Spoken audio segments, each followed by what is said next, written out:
Hi everyone, welcome back to my channel. It's Ajoni Anime and today we're going to talk about The Promised Neverland.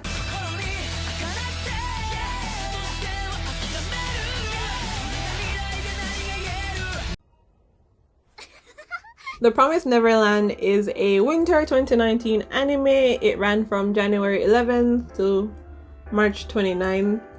2019. The source material is a manga that you can find in Shonen Jump. The manga is now completed, so you can go read that if you're interested. And it was picked up by the studio Cloverworks, and in Jamaica you can watch it on Crunchyroll. It had got renewed for a season 2 that was supposed to come out October this year, October 2020, but it got pushed back to January 2021. So we'll see next year. We'll see what happens. So let's get into the story. I want to talk about the theme of disillusionment and how it appears throughout the anime and how quickly these kids had to grow up. They had to go from kids that didn't know anything, kids that were living their best lives, to kids with a huge responsibility. A bunch of kids that live in a bunch, 38 to be exact, of kids that live in an orphanage, and they all get adopted by the time they're 12. And you know, they live very happy lives and they're enjoying themselves and they're all happy to get adopted because they know they're all gonna get adopted eventually. And in the first episode, one of the kids point out how no one ever writes when they get adopted. So Emma was saying, Emma is the main character, she was saying, you know, they're just busy with their foster parents and of course they still think about us. And Connie, she was getting adopted that day and she said, I'll write lots of letters when I get adopted, I'm not gonna forget you guys. At that point they still thought they were gonna get adopted. They didn't know the truth behind it. We didn't know the truth behind it either, but we just knew something was wrong because the music was weird. And at first you're like, oh, all these kids are cute and whatever, but then you realize that they're tagged.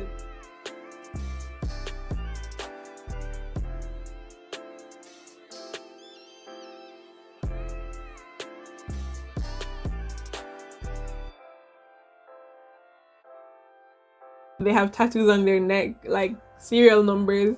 You're just like, why are these kids tagged? What's happening? You just knew something bad was going to happen. And you just didn't know what it was. You were like waiting for the ball to drop. And it does. By the end of the plot twist, the major plot twist, well, they're not the major plot twist, but like the ball drops by the end of episode 1, so you know what's going on immediately. Emma and Norman, they find out that they're actually being raised on a farm and they're the produce and they're gonna get eaten by aliens or demons or whatever they are when they get adopted, when in actuality, in truth and in fact, they're getting harvested. So they find that out and then it centers around them trying to escape the farm / orphanage that they live on, and they want to save everyone and they want to escape with everyone. Let's get into my favorite scenes that bring off the theme of disillusionment strongly. We're gonna start with episode 1. The scene.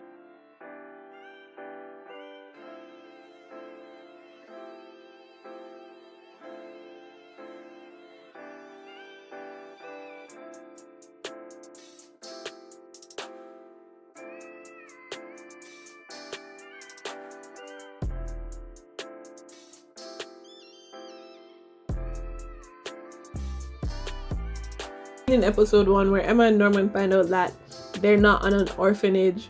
So what happened was that Connie had left her bunny that she loves, she carries it everywhere, and they were like, I think Ray was the one that told them, hey, bring this to Connie, but because he already knew, he knew from the get-go, and he was just trying to get them to know so they could escape and work on escaping. They took Connie's bunny and they ran to the gate, which they're not allowed past. Like, you're never allowed past the gate. You're just allowed within the confines of the orphanage. But they have a very big play area, so it doesn't bother them.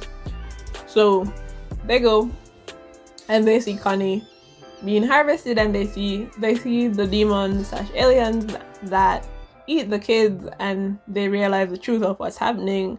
They figure out quickly that they live on a farm and they're the produce. They're basically being raised for their brains. That's why they have such a carefree life. and a happy-go-lucky life, and they have all the resources in the world to them. They decide that they have to escape, but Emma decides that she wants to carry everyone. So immediately for Emma and Norman, there's this shift from happy kids, because Emma is the happiest kid in the house. They shift from happy kids to kids that have a great responsibility, and now they have the responsibility of ensuring that everyone escapes safely before another harvesting happens. So these kids, they take on this huge burden because mom is smart. Mom knows that they know.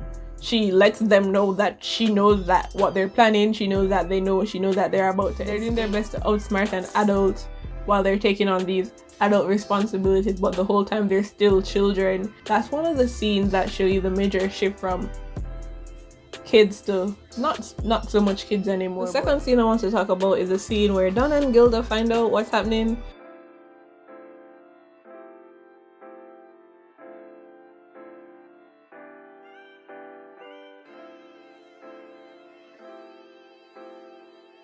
Because they had told them that they needed to get out of the orphanage.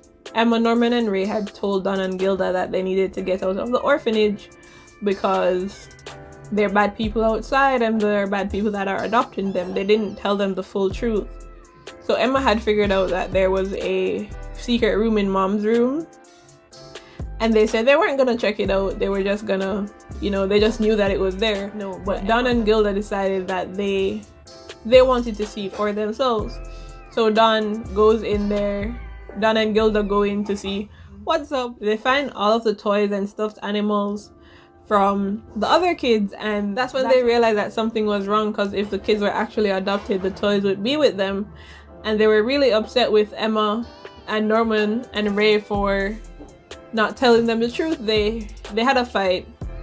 In the fight scene, Don said, I'm not as smart as you guys. I know I'm not as smart as you guys, but I deserve to know the truth. So they told him the truth. And so Don and Gilda, they lost their whole illusion of they're living this happy life, they're okay, they're gonna get adopted. They find out that, things are bad outside and you don't want to go outside. You don't want to get adopted. So after that scene, Emma decides that they need to tell everyone, because they're not gonna get everyone to escape without everyone knowing, and everybody should have a choice whether they want to escape or not. Until that point, they were playing tag to train the kids, and for the other kids it was just play, but for Emma, Norman, Ray, Don, and Gilda, they were training. It looked like they were playing as well because they were always playing tag.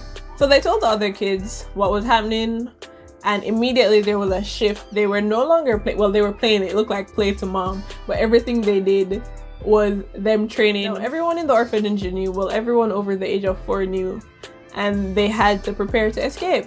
And they were packing supplies, they were keeping mom in check, they were training every day. They were so ready. The kids were ready. They weren't playing. They were like, this is about our lives and we're not playing. We're gonna get out of here. Norman gets shipped off, and it was really sad when he got shipped off, because I didn't expect it. I really didn't expect him to die. It was unexpected. And he gets shipped off, and he wrote the plan because he had figured out that Ray wanted to kill himself in an act of rebellion before he got shipped out. So he created a whole plan around it, and Ray was the only one that did. Emma had planned to take everyone, and she was gonna make it happen. And I think for her that was a very adult responsibility to take on, because now she has the whole orphanage to take care of, and she has to consider if she can leave some of the kids behind, which she ends up doing because it's the best decision to make. She had to sit down and make a really hard decision, like, hey, we have to take everyone or we're gonna leave some people. And they decided that they were gonna leave some people with the help of Phil, because he's the smartest 4-year-old in the house. And he was when he found out, his reaction was very, it wasn't what you would expect it to be, but he said he had already figured it out. And I'm just he's only 4. He knows that the outside world is bad. In the final scene, in the final act of rebellion, Emma cuts her own hair off to show mom that, hey, we're serious about this. We don't want to be a pets anymore. We don't want to be food. We're people too. And I think she could have just disabled her tracking device like everyone else. She disabled everyone else's. But she decided that in a very big people move, in a very grown up move, she cut off her own hair just to show mom that, hey, we're not playing anymore, this is serious.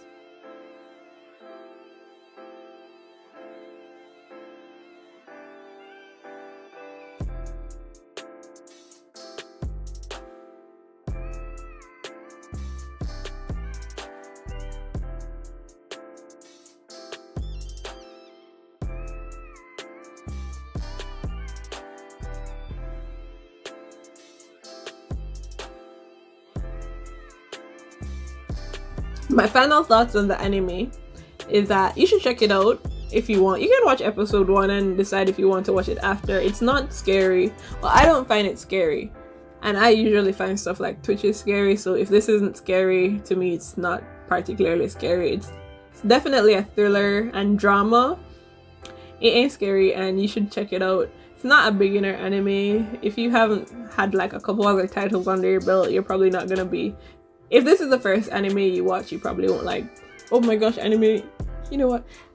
The point is, it's not a beginner anime, but I would recommend it to someone who's watched anime before or who is currently into anime and just looking for something new to watch. It's only 12 episodes. You can find it on Crunchyroll for free. It's not under the premium tag. If I had to give it a 5-star, like out of 5, I'd give it 3. Actually, I'd give it 4. If I had to rate it out of 5, I'd give it like 3.54. Thank you for watching. If you like this video, hit the thumbs up button. Let me know what you think about the anime below. Did you watch it? Are you going to watch it? What do you think about my review? Just let me know. Comment something down below. Don't forget to subscribe and see you in my next video. Bye!